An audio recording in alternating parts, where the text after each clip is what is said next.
Anandpal encounter मामले में court का फैसला आने के बाद डीडवाना क्षेत्र में राजनीतिक हलचलें लगातार बढ़ रही है। अब आरोप प्रत्यारोप की राजनीति भी शुरू हो गई है। आनंदपाल का किस राजनेता के साथ संबंध था, आनंदपाल का किस राजनेता ने उपयोग किया, ये बात कोई छुपी हुई नहीं है, लेकिन इन बातों की कभी जांच नहीं हुई। लेकिन अब इसे लेकर सियासत शुरू हो गई है और इसकी शुरुआत चेतन डूडी द्वारा पहले की गई थी, फिर से कर दी गई है और सीधा सीधा निशाने पर है पूर्व मंत्री वसुंधरा राजे के करीबी नेता यूनुस खान। दरअसल हुआ क्या कि कल चेतन डूडी ने प्रेस कॉन्फ्रेंस करी। इससे पहले निर्दलीय विधायक यूनुस खान ने विधानसभा में एक सवाल उठाया और उस सवाल उठाने के दौरान डीडवाना की टेंडर प्रक्रिया को लेकर यूनुस खान ने विधानसभा में सवाल खड़े किया और विधायक रहे चेतन डूडी पर सीधा निशाना साध दिया और ये आरोप लगा दिया कि पर्ची से टेंडर जारी होते थे। इसी को लेकर ये सारा घटनाक्रम शुरू हो गया और अब चेतन डूडी भी कहां कम है। चेतन डूडी ने आज इस मामले में प्रेस वार्ता करी। यूनुस खान के उन आरोपों के बाद जब चेतन डूडी ने आज प्रेस वार्ता करी तो उन्होंने गंभीर आरोप लगाए यूनुस खान पर और सीधा सीधा निशाना साधा कि गैंगस्टर आनंदपाल चुनाव के समय उनकी मदद करता था। यूनुस खान सेवर जेल में मिलने के लिए गए। तो दरअसल डीडवाना में केवल गैंगस्टर की बात नहीं है, वहां की निजी प्रॉपर्टियों को लेकर भी मसला चल रहा है। इन नेताओं के बीच सियासी खींचतान भी जबरदस्त चल रही है। अब इसकी शुरुआत यूनुस खान ने करी। ताजा जो मामला उसमें यूनुस खान ने पूर्ववर्ती सरकार पर कल हमला बोला था विधानसभा में और कहा कि कांग्रेस के मित्र लगातार चिल्ला रहे हैं कि पर्ची सरकार, पर्ची सरकार। अगर उन्हें कोई वाकई में पर्ची देखनी है तो डीडवाना की नगर पालिका में देख लो, जहां पूर्व विधायक के निवास से एक पर्ची आती थी और पूरी नगर पालिका उस पर्ची की पालना में लग जाती थी। यानी चेतन डूडी पे निशाना साध दिया। तो अब चेतन डूडी क्यों पीछे रहे? चेतन डूडी ने भी प्रेस कॉन्फ्रेंस करी और इस प्रेस कॉन्फ्रेंस में यूनुस खान ने जो विधानसभा में आरोप लगाए उनको लेकर जवाब दिया। निर्दलीय विधायक द्वारा विधानसभा में डीडवाना बस स्टैंड और नगर परिषद की पर्ची मामले को लेकर वापस चर्चा करी उन्होंने और पूर्व विधायक ने प्रेस वार्ता में कई बातों को लेकर स्पष्टीकरण दिया और यूनुस खान पर आरोप लगाए। उन्होंने यूनुस खान पर, चेतन डूडी ने आरोप लगाए कि यूनुस खान ने कई तरह के वादे लोगों से किए थे कि मैं विधायक बनूंगा, मंत्री बनूंगा तो आप लोगों के ये काम करूंगा, वो काम करूंगा, लेकिन मेरे विधायक रहते हुए मेरे समाज के कुछ बच्चों को जो टेंडर मिले थे उन टेंडरों को लेकर ये सवाल खड़े कर रहे हैं और उन्होंने जो लोगों से वादे किए थे हवाई अड्डा बनाने के और भी कई तरह के वादे किए थे उन्हें पूरा नहीं करवा रहे, इसलिए अनाप शनाप बातें मेरे बारे में कर रहे हैं। अगर ऐसी कोई बात है तो सामने लाए। साथ ही चेतन डूडी ने कहा कि जो पत्रावलियां गायब हुई है उसको लेकर वो कह रहे हैं तो मैंने तो विधायक रहते हुए ईओ को सस्पेंड करवाया और उसके बाद मुकदमा भी दर्ज करवाया। इन सारी बातों को लेकर अब वो जो जिक्र कर रहे हैं तो उन पे कार्रवाई करवाएं क्योंकि वो विधायक है। ये सवाल चेतन डूडी ने यूनुस खान पर खड़े किए। चेतन डूडी ने यह भी कहा कि बोलने से कुछ नहीं होता, वो लगातार झूठ बोल रहे हैं, उनकी आदत हो गई। इन्होंने एक बस स्टैंड की बात कही, मेरे पास राजस्थान सरकार का जवाब है, चेतन डूडी ने कहा, जिसमें सरकार ने विधानसभा में जवाब दिया था। बस स्टैंड उन्होंने बनवाया और पीपीपी मोड की बात करते थे। राजस्थान सरकार ने जवाब दिया है कि एक व्यक्ति विशेष जिसका नाम सरकार लाल प्रसावत है उसको फायदा पहुंचाने की नीयत से यह सब किया गया और मेरे विधायक बनने के बाद से शंकर लाल ने लिखित में दिया कि मैं एमओयू निरस्त करता हूं। इसके बावजूद भी इस तरह की बातें हो रही है। तो कुल मिला के इन दोनों नेताओं के बीच जो खींचतान चल रही है उसमें आनंदपाल को बीच में ले लिया गया क्योंकि आनंदपाल मामले में ताजा ताजा फैसला आया है और चेतन डूडी ने नया निशाना यह साधा है इन राजनीतिक बातों के अलावा कि आनंदपाल का किससे संबंध था, आनंदपाल से सेवर जेल में कौन मिलकर आया। आनंदपाल के भाई मंजीत ने भी कह दिया खुले तौर पर कि यूनुस खान सेवर जेल में आनंदपाल से मिलकर आए और आनंदपाल ने उनकी चुनाव में मदद करी। तो क्या छुपा हुआ रह गया? यानी बहुत सारे सीधे सीधे सवाल खड़े किए गए। तो आनंदपाल को लेकर ये जो चर्चा हुई, इसी बहाने चेतन डूडी ने यूनुस खान पर कई तरह के निशाने साध दिए और कहा कि वो स्पष्टीकरण दे कि आप सेवर जेल क्यों गए। चुनाव जीतने के लिए आपने ऐसे लोगों की मदद ली, और ये भी कहा कि मैं तो ये मांग करता हूं कि ठीक से जांच पड़ताल की जाए।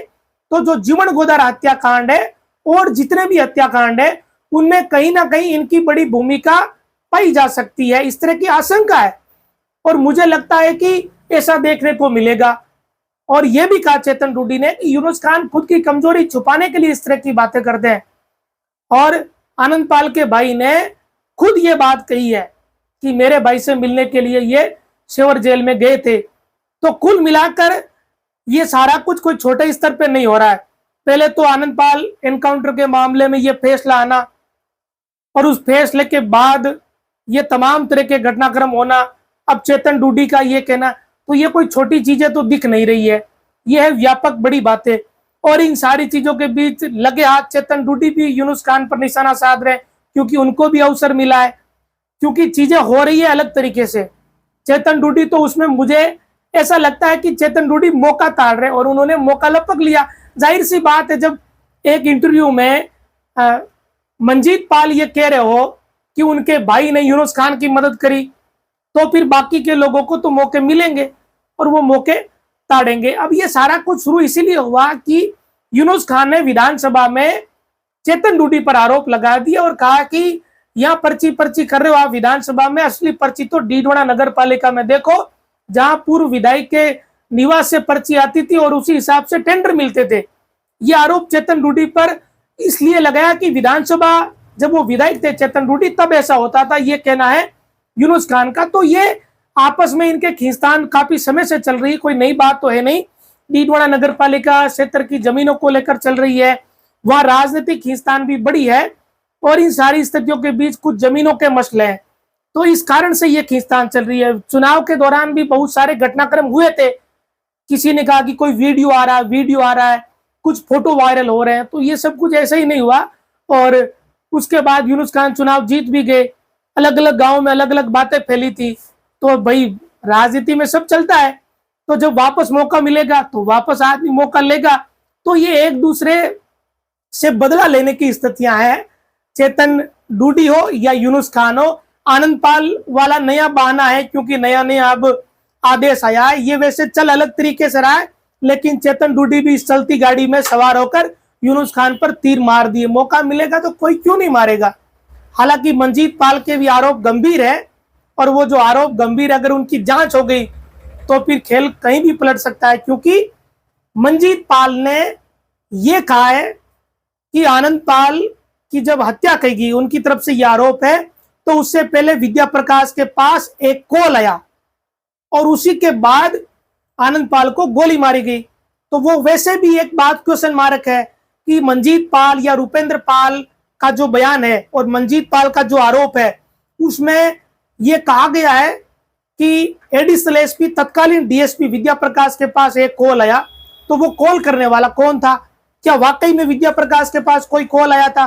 तो वो सवाल तो वैसे ही है। और इन सारे सवालों के बीच ये चर्चाएं, तो बहुत सारी खिचड़ी इसमें मिली हुई है। वैसे आनंदपाल के मामले का ये जो जिन है, अब दिनों दिन कमजोर पड़ने की बजाय बढ़ेगा, क्योंकि कोर्ट कचहरी में जब बात आगे जाएगी, ये जो पुलिस के अधिकारी और पुलिसकर्मी है जिनके खिलाफ हत्या का मामला दर्ज करने के आदेश कोर्ट ने दिए, इसके विरोध में ये पुलिसकर्मी आगे जाएंगे। और जब आगे कोर्ट कचहरी में जाएंगे तो वहां भी कुछ ना कुछ घटनाक्रम होगा। ये तमाम तरह के ड्रामे नाटक आगे चलने हैं, तो बहुत सारे आरोप प्रत्यारोप और ये सियासत चलनी है। इसी कारण यूनुस खान और चेतन डूडी के बीच ये जो आरोप प्रत्यारोप की पॉलिटिक्स है, उसमें चेतन डूडी ने आनंदपाल एनकाउंटर का जिक्र किया, क्योंकि कहीं ना कहीं राजनीतिक इसका लाभ या राजनीतिक हलचल पैदा करने की कोशिश तो देखो नेता, जो विरोधी नेता है वो करेंगे ही, और इसीलिए शायद चेतन डूडी ने ये भी चर्चा इसमें करी है। तो आने वाले दिनों में आनंदपाल प्रकरण में कई और घटनाक्रम देखने को मिल सकते हैं, क्योंकि यूनुस खान वसुंधरा राजे के करीबी नेता रहे और अब सरकार है भजन लाल की। तो बहुत सारी चीजें हैं देखो राजनीति में, क्योंकि खुलकर तो तब तक कुछ नहीं कह सकते जब तक खुलकर कोई कहता नहीं हो, लेकिन अंदर ही अंदर बहुत सारी चीजें चलती रहती है। सब पॉलिटिक्स इस तरीके की कि इसको दबाओ उसको दबाओ, या अच्छा ये ज्यादा है या ये गुट है वो गुट है, ये खेल राजनीति में होता ही है। तो ये जो गुटों का जो खेल है, उस बीच ये जो फैसला आया है, और इस बीच रुपेंद्र पाल का वो बयान और मंजीत पाल का ये कहना कि ये कॉल आया था। तो ये बहुत कुछ हो रहा है और इस बहुत कुछ होने में किसका फायदा किसका नुकसान ये तो भाई ऊपर वाला जाने, या जिसको फायदा होना या जिसको नुकसान होना है वो जाने। लेकिन आनंद पाल का परिवार अब इस मामले में पीछा छोड़ने वाला नहीं।